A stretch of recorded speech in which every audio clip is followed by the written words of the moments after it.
राष्ट्रपति की निर्वाचन प्रणाली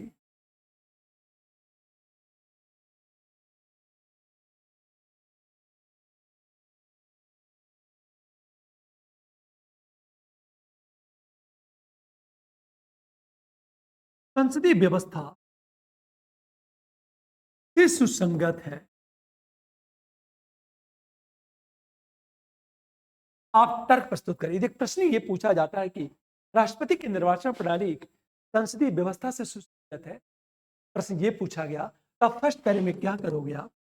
संसदीय व्यवस्था में क्या होता है, ये आपका इंट्रोडक्शन है। संसदीय व्यवस्था में राष्ट्रपति क्या होता है? वो नाम मात्र का प्रमुख होता है। अरे बात है, भारतीय संविधान में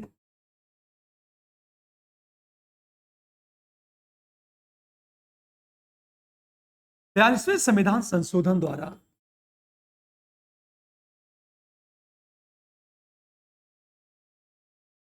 भारतीय संविधान में 42वें संविधान संशोधन द्वारा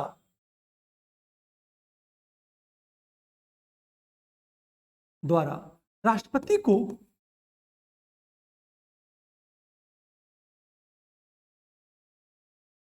मंत्रिपरिषद के परामर्श के अनुसार बाध्य करके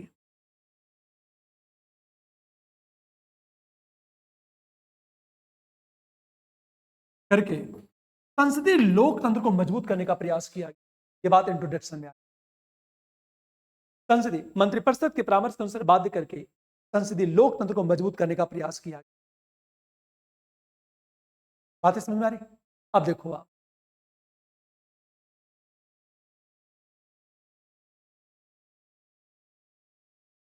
पॉइंट क्लियर?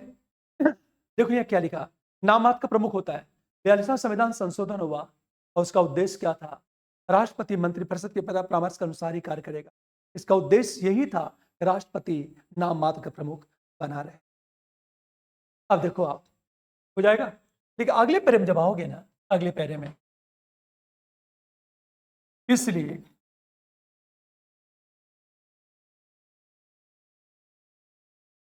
राष्ट्रपति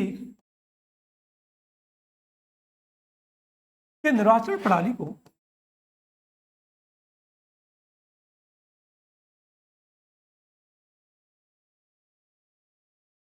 किस तरह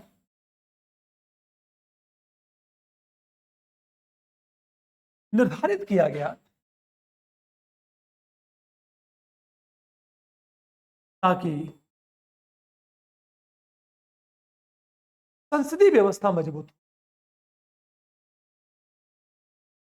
संसदीय लोकतंत्र मजबूत,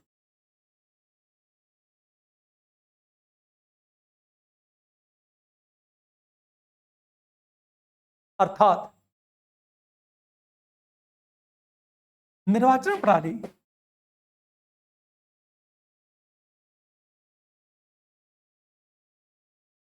निर्वाचन प्रणाली संसदीय व्यवस्था से सुसंगत है।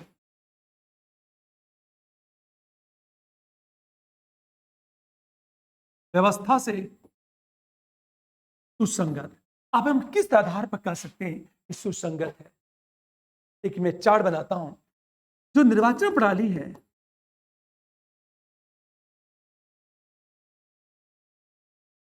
नंबर 1, हम निर्वाचन प्रणाली की बात करें, इसमें क्या कहा गया? अप्रत्यक्ष निर्वाचन प्रणाली की बात की गई।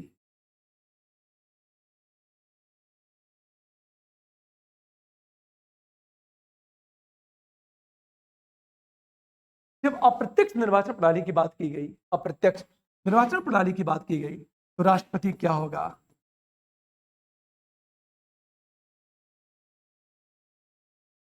वास्तविक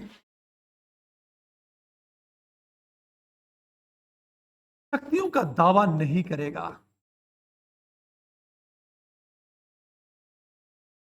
ये देखो आप, वो वास्तविक शक्तियों का दावा करेगा नहीं। जब वास्तविक शक्तियों का दावा नहीं करेगा, तो नाम मात्र का क्या होगा? प्रभु बना रहेगा। क्लियर? दूसरी चीज, हमेशा ध्यान दो,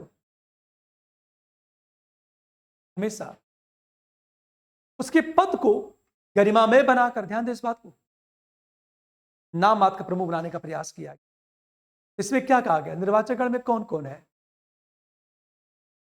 दोनों सदनों निर्वाचित सदस्य, हाँ, विधानसभा के निर्वाचित सदस्य। गुड, ये बातें समझ में आ रही बात है? एक बात ध्यान दो इस बात को, तो जनता को चुनने का अधिकार नहीं दिया, क्योंकि जनता से चुन के आएगा तब वास्तविक शक्तियों का क्या करेगा? वो दावा करेगा। तो पहली चीज, निर्वाचन गण में क्या हुआ? आ रही बात है? संसद के निर्वाचित, ये जो निर्वाचन गण का जो स्ट्रक्चर है ना, ये स्ट्रक्चर क्या करता है? ये स्ट्रक्चर इस तरह से क्या करता है? जब जनता से चुन के आएगा तब तो जन समर्थन की बात करेगा। आ रही बात है? ये स्ट्रक्चर अपने आप इस बात को इंगित करता है कि राष्ट्रपति वास्तविक शक्तियों का दावेदार नहीं होगा। बातें समझ में? वास्तविक शक्तियों का दावेदार नहीं होगा, ये स्ट्रक्चर ही इंगित करता है। बातें समझ में आ गई? और तीसरी चीज हम बात करें, हमेशा निर्वाचन प्रणाली में क्या किया गया?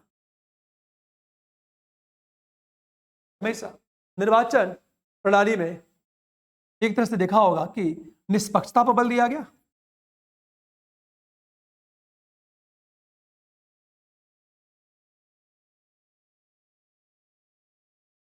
ये तो दिया गया, वो निष्पक्ष बना रहे। और जब निष्पक्षता की बात करेंगे ना, निष्पक्षता की बात, तो होगा क्या? उसको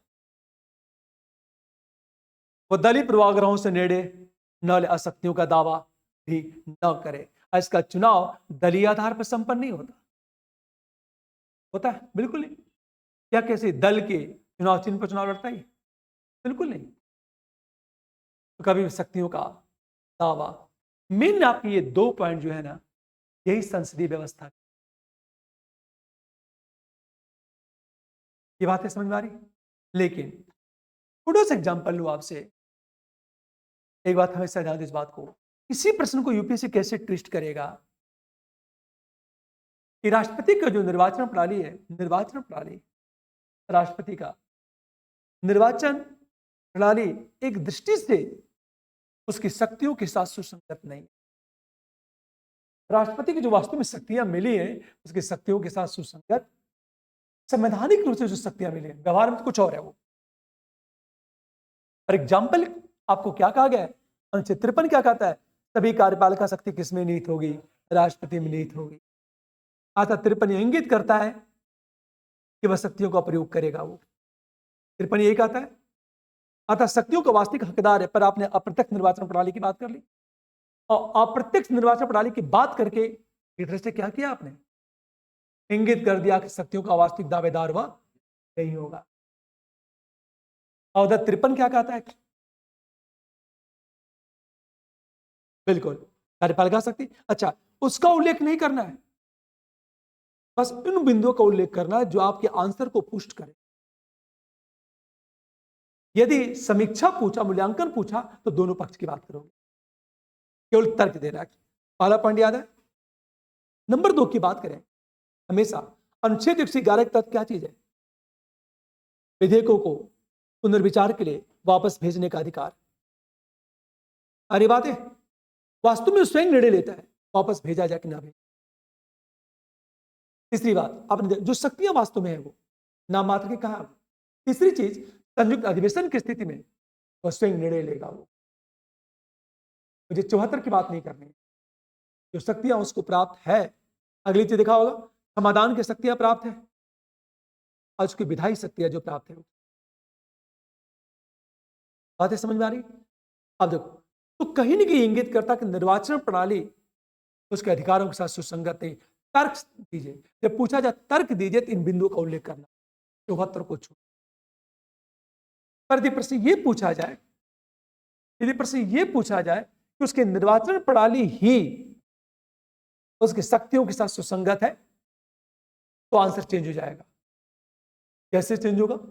53 में कार्यपालिका शक्ति निहित है, पर 74 ही कहता है कि कार्यपालिका शक्ति का प्रयोग मंत्रिपरिषद के परामर्श पर करेगा और परामर्श को मानने के लिए क्या है, बाध्य है, नाम मात्र का प्रमुख। तो निर्वाचन प्रणाली भी उसे नाम मात्र का प्रमुख बनाता है। और शक्तियां भी क्या कहता है।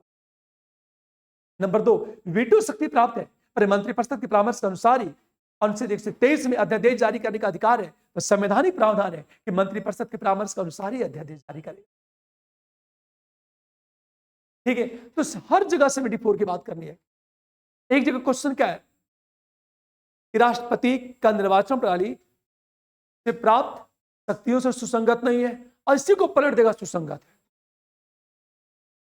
दोनों पक्ष समझ में आ रहा है, ये ध्यान देने इस बात को। जैसे छोटा कई ऐसे प्रश्न पूछा जाता है यूपीएससी में, कई ऐसे प्रश्न कि आपको लगे किताब में पढ़ रहे हो, ये चीज आर्टिकल में पढ़े जा रहे हैं और क्वेश्चन को पलट देगा। अच्छा, प्रश्न पलटता है, बड़ा मुश्किल। और इस स्थिति में क्या होगा, आपको सपोर्ट करेगा सुप्रीम कोर्ट का डिसीजन। मैं बार बार कहता हूं, कोर्ट का डिसीजन आपके लिए रामबाण है, आपके आंसर को जहां जहां जरूरत होगी मैं कोर्ट के डिसीजन को क्या करूंगा, दिखवाता चलूंगा। अब लगता है यहां से क्वेश्चन इस तरह बन जाएगा। अगला क्वेश्चन देखो जरा, अगला क्वेश्चन